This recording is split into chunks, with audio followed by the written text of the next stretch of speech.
सती गुरु स्वामी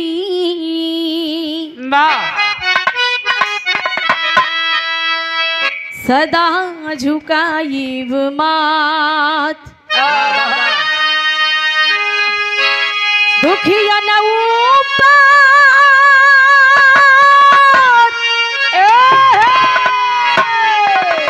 दया करी जय हो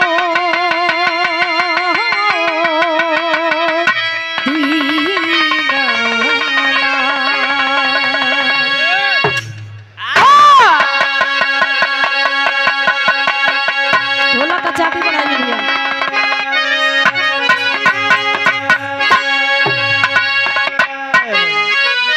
ना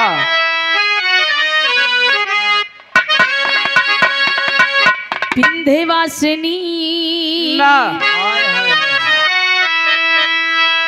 हंस्यवाहिनी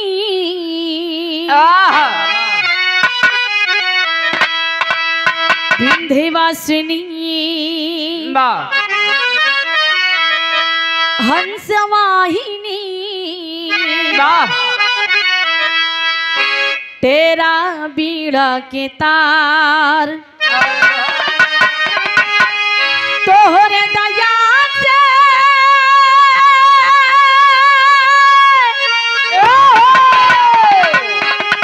गाई बजाइला माही फेरी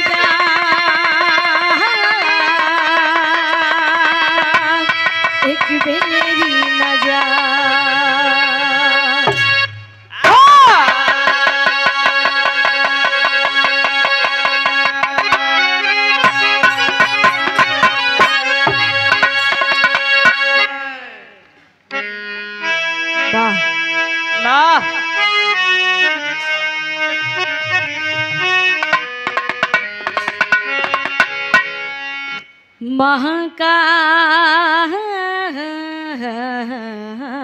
महाकाल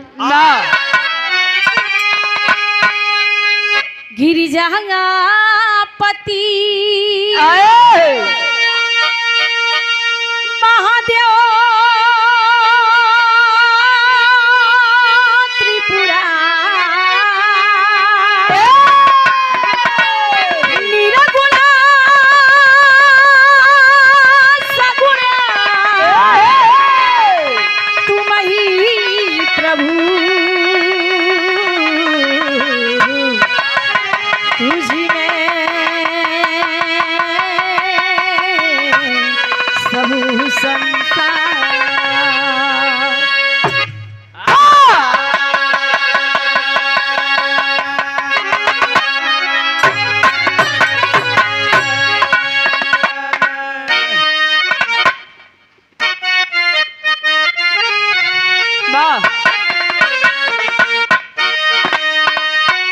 कर्पूरी गौरम करुणावतारम कर्पूरी गौरम करुणावतारम संसार सारा तुझ बिरारा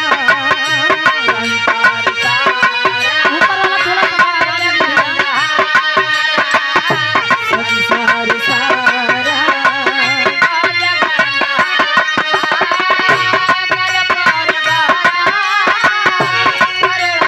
बहुत अच्छे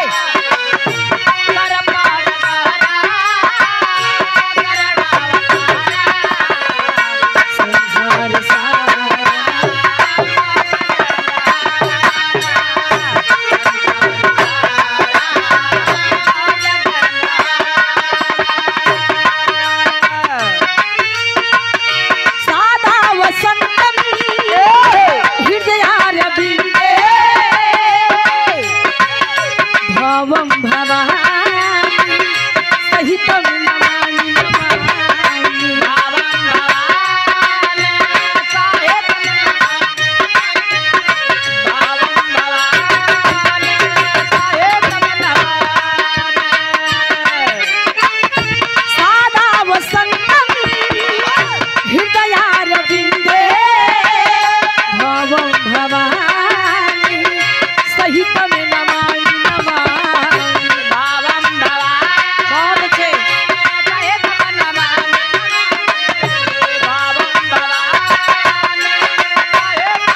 हेलो हेलो। हेलो। अच्छा भैया, बा सबसे पहले मधुपुर के पावन सरजिमी को बा नमन करते हुए, स्वागत करते हुए, सलाम करते हुए बा हमारे हृदय सम्राट श्रोतागण, पूजा योग्य मेरी माताएं बहनों बा एवं हमारे देश के भावी कधनार बच्चे, बा सबके एक स्वर में प्रणाम बा, अभिनंदन बा। जहाँ तक हमार आवाज पहुँचाता ये भैया, सब भैया बाबू लोगन के, चाचा दादा लोगन के, दादी माई लोगन के, और आज इस दरवाजे पे कार्यक्रम, बड़ा सुंदर कार्यक्रम, नात रिश्तेदार घर परिवार हित मित संगी साथी, सब भैया बाबू लोगन की स्वागत बा, प्रणाम बा, अभिनंदन बा, सलाम बा। और हमारे बिरहा जगत के साथी गाय कलाकार, सबसे पहले नंबर पे बिरहा जगत के बड़े ही सुंदर गायक कलाकार श्री राम अभिलाष यादव जी, पूरे पार्टी के स्वर में स्वागत बा, प्रणाम बा, अभिनंदन बा। दूसरे नंबर पे नहीं याद बा, उनकी तीरथ थोड़ी ना भूल जाए, वो भूलना है। बिरहा जगत के बड़े ही सुंदर गायक कलाकार, सुंदर है भी, ऐसी बात नहीं। हाँ सुंदर भी है। ऊपर वाला आवाज बढ़ा भैया, ऊपर वाला आवाज बढ़ावा कम बा। त्रिभुवन नाथ यादव जी, त्रिभुवन नाथ यादव, नाथों के नाथ, त्रिभुवन नाथ यादव भैया कहा तीसरी आँखी नहीं खुली, नहीं तो सब जने अपन अपन कुर्सी छोड़ देते हैं। अच्छा, अनाथों के अनाथ, जिया से। हाँ तो हमारा नाम सोना है, बात चानी नहीं बा। अच्छा, पूरे पार्टी के स्वर में स्वागत बा, प्रणाम बा, अभिनंदन बा। हम बिरहा गायिका सोना सुहानी आप सबके चरणों में अभिनंदन, प्रणाम, स्वागत, सलाम बा। और खास तौर पे बाजा वाले भैया लोगन के बहुत बहुत प्रणाम बा। थोड़ा थोड़ा के बढ़ा के रखी है। और यूट्यूबर साथी लोगन के बहुत बहुत स्वागत, सलाम बा। मालिक करें आप लोगन कैसे चैनल चलत रहे, तो इन लोगन से हमारे लोग को प्रचार है, हमारे लोगों से तुम्हारा लोग रोजी पूजी है, हमारो रोजी पूजी है। बहुत बहुत प्रणाम बा। माई भगवती तरक्की करें। ऊपर वाला आवाज बढ़ाओ भाई, ऊपर वाले माइक की। Hello hello. दोनों साउंड उठाई अगल बगल लगावे सही हो जाए, इधर लगे ही सीटी ले चल के आनंद लिया। अरे थोड़ा बहुत आस मिला था, वो ना मिली ज्यादा। भैया बजावत थे, और बाकी उनका अगर डिस्टर्ब करवा जोन बना है वो बिगाड़ दी है। चला तो कहाँ गया भैया, अपने हिंदुस्तान के परंपरा है, रीति रिवाज है कि कोई भी इंसान अब शुभ कार्य शुरू करता है, कोई भी इंसान अब शुभ कार्य शुरू करता है तो हर एक इंसान अपने इष्ट देवी देवता के पूजा पाठ विनती इबादत करता है। चाहे वो गवैया हो, चाहे वो बजवैया हो, चाहे वो चढ़वैया हो। चढ़वैया का मतलब गाड़ी के ड्राइवर, स्टीयरिंग पकड़े से पहले लोगन अपने देवी देवता का मनाई लेती, कहें कि हे माई, हे माई, कहे हे माई, हम जैसे चढ़ा तानी उसे 4-6 दिन बाद उतरी। भाई भाड़ा पे भाड़ा लग जाई तो भाई 2-4 दिन नहीं, समय भी लग सकता है। समय से बलवान केहू नहीं बह। यही से हम सब कलाकार स्वर की देवी माँ सरस्वती की पूजा पाठ करते हैं। बजा के बाद धीरज।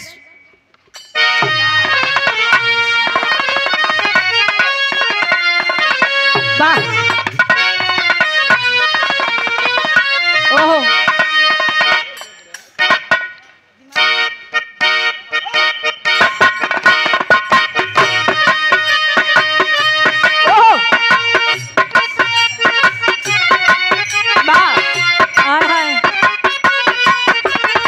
सुना तो ना भैया के बढ़ावा ऊपर वाला मैं। ओहो, हेलो हेलो।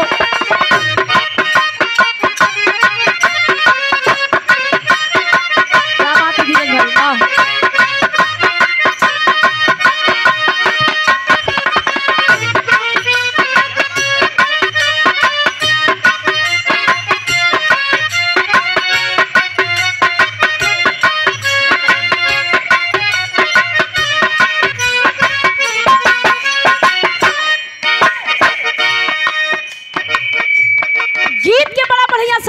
लोगन। वैसे ते कलाकार के नियम कर्तव्य ना पाए भैया कि भक्ति भाव भजन करने से पहले कोनो भोजपुरी फिल्म तर जगावे के चाहिए। लेकिन गवैया लोगन की मजबूरी है, लेकिन समय के अनुसार देखते हुए जरूरी है। कोनो दुल्हन बिरह में एक बात कही,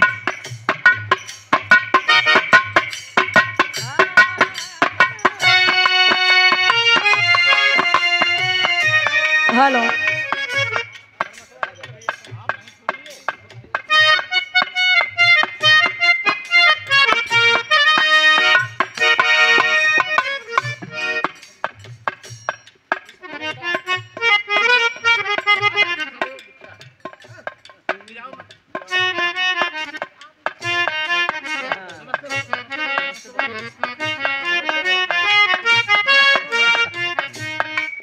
और बड़ा ही प्यारा पुरस्कार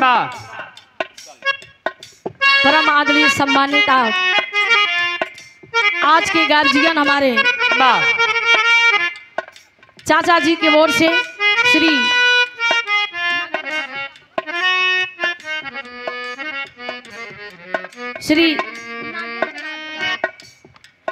श्री नागेंद्र बहादुर यादव समाजवादी पार्टी से आप अध्यक्ष नेताजी की ओर से 1100 रुपए का पान पुरस्कार, जोरदार ताली होनी चाहिए।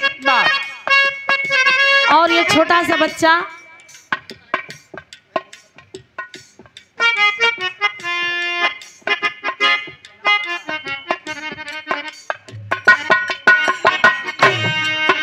आप चाचा जी के नाती साहब, जो कि समाजवादी पार्टी के यही निशानी है, स्वास्तिक टोपी पहनकर जज्बा बढ़ाते हुए इस महफिल का बहुत सारा प्यार मिला, आशीर्वाद मिला। बहुत बहुत प्रणाम। एक सुर में सब जनता जनार्दन की स्वागत बा। कहना है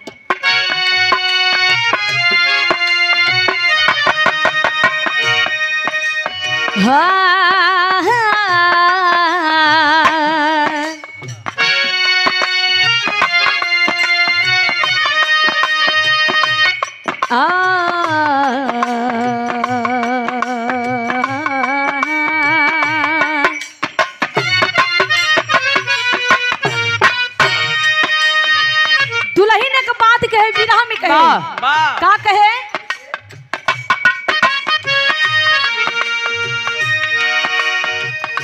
हो हम के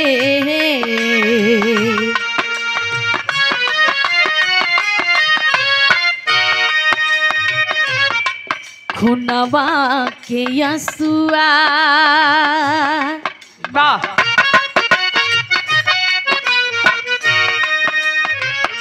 हो हम के खुनवा के यसुआ, रुला गईला हो प्यार हमरा से कई के, भुला गईला हो हमके खुनवा।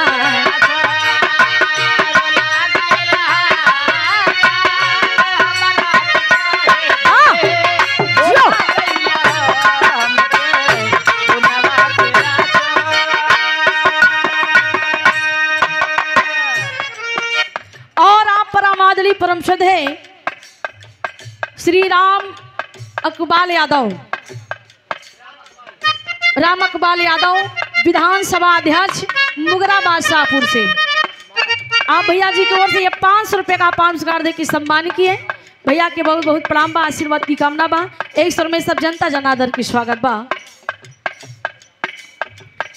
लेकिन इसी भाव में कहना है, क्या कहना है,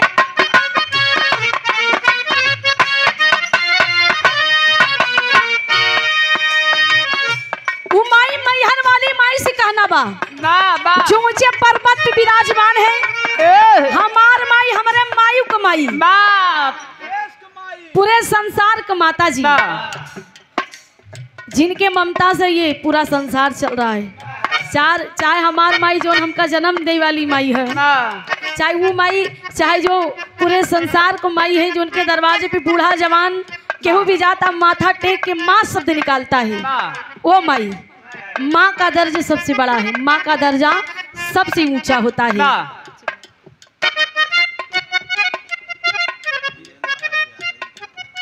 आप परम आदरणीय परम श्रद्धेय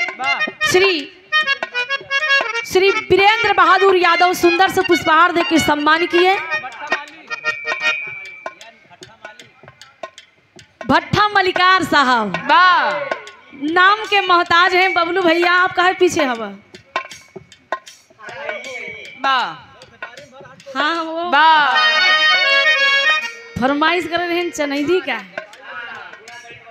500 रुपए देके सम्मान किए। रामचंद्र यादव एडवोकेट साहब शाहगंज की धरती से ये 500 रुपए देके सम्मान के भैया के बहुत बहुत प्रणाम बा, आशीर्वाद की कामना। यही ईश्वर में सब भैया लोगन के स्वागत बा। कहना है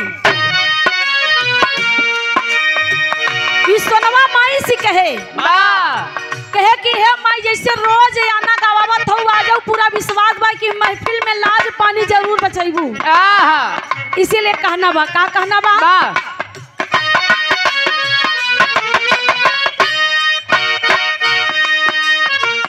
हो तो हो रहा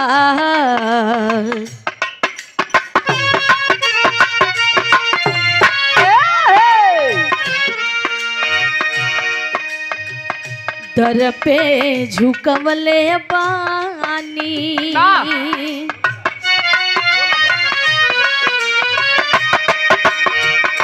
हो तोहरा दर पे झुकवले बानी, शरमाई हो फेरा बिटिया के ऊपरा, नजर माई हो तोहरा दर पे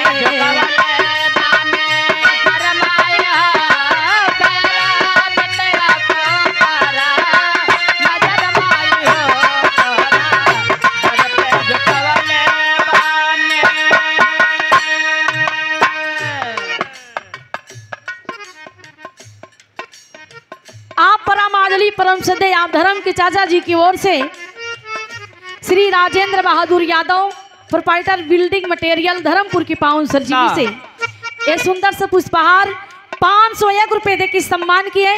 आप चाचा जी की ओर आप लोग ताली बजा के सम्मान कर दीजिए। कलाकारों का यही जज्बा होता है। आप परमादली परम श्रद्धेय श्री दरोगा यादव घोड़ा वाले प्रधानाचार्य हरिश्चंद्र शिक्षा संस्थापक आप फत्तूपुर की धरती से राकेश यादव पप्पू घोड़ा वाले सराय चौहान सरजमी से 100 रुपए दे के सम्मान के इनाम। बोलम कहीं गलती हो जाए भैया फिर देख फोकरवा लिया।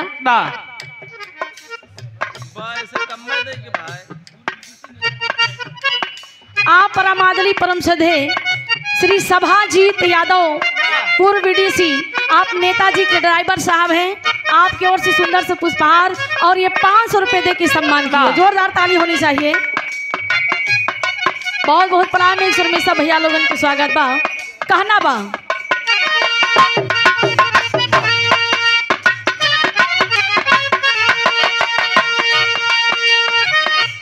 गीत संगीत स्वराया के सजा जई हो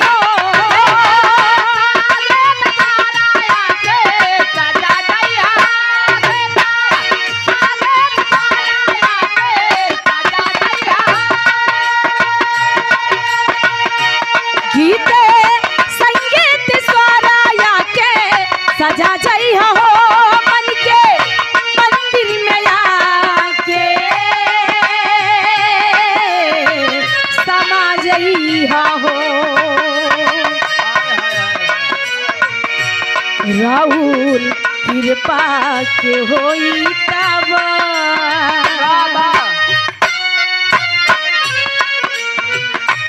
राहुल कृपा के होई तब असर माई हो तेरा बिटिया के ऊपर नजर माई हो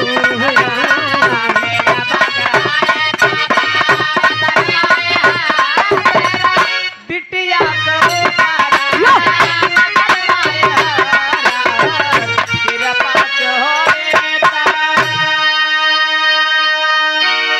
कहा गया कि बड़े बड़े ऋषि संत लोग आदि शक्ति जगदम्बा माई, मैहर वाली माई, विंध्यवासिनी माँ की पूजा पाठ विनती इबादत करके इस दुनिया से मर हो गए। कहा गया मन की तरंग मार लो, बस हो गई भजन, आदत बुरी सुधार लो, बस हो गई भजन। आदत आदत आदत जो गंदी आदत होती है। तो आप लोगन अपने सोच को बदलिए, चाहे भक्ति भाव भजन के प्रति हो या किसी आम काम के प्रति हो, लेकिन आप लोग सोच को बदलिए। काम हो। और ये श्री वीरेंद्र बहादुर भट्टा मलिकार साहब के लड़के हैं, आप अखिल यादव भैया जी की ओर से सुंदर से पुष्पहार सादर 200 रुपए देके सम्मान किए। भैया के बहुत बहुत प्रणाम बा। आप श्री वही छाया हुआ नाम श्री वीरेंद्र बहादुर भट्टा मालिक, उनके मुंशी साहब श्री प्यारे लाल यादव ये 251 रुपए देके सम्मान किए। भैया के बहुत बहुत प्रणाम। एक स्वर में सब जनता जनार्दन के स्वागत बा। दूसरा लाइन में कहना बका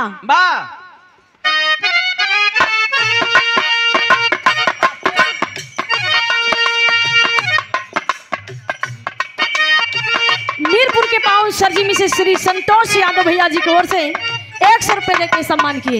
भैया के बहुत बहुत प्रणाम बा। कहना बका पाके तोहरा से ज्ञान खिले जाला सुमन,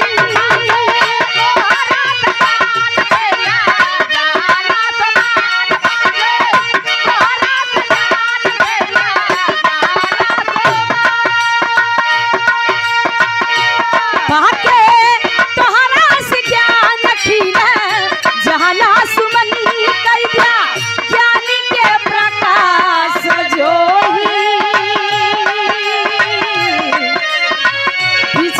के नयन,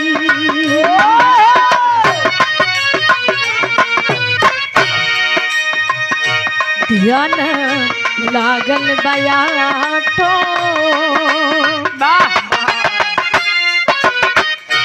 ध्यान लागल बयाठो, पहाड़ माई हो तेरा बिटिया के ऊपर नजर माई हो,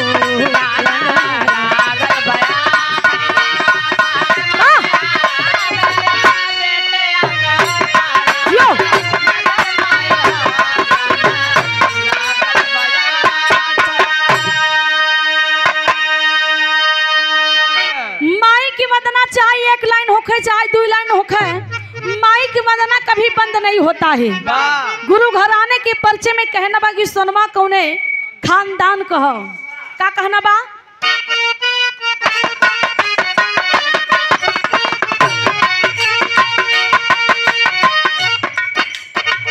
बुदुल पान धारे गुरु स्वर्गवा में गई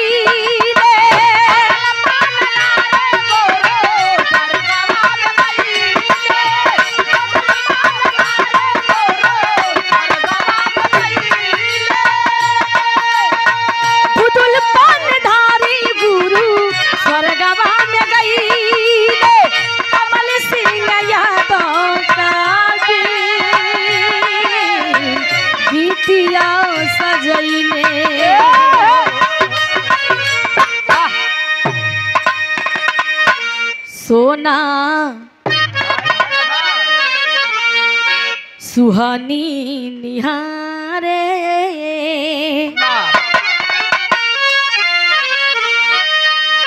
सोना सुहानी निहारे, डगर माई हो फेरा बिटिया के ऊपर नजर माई हो, सोना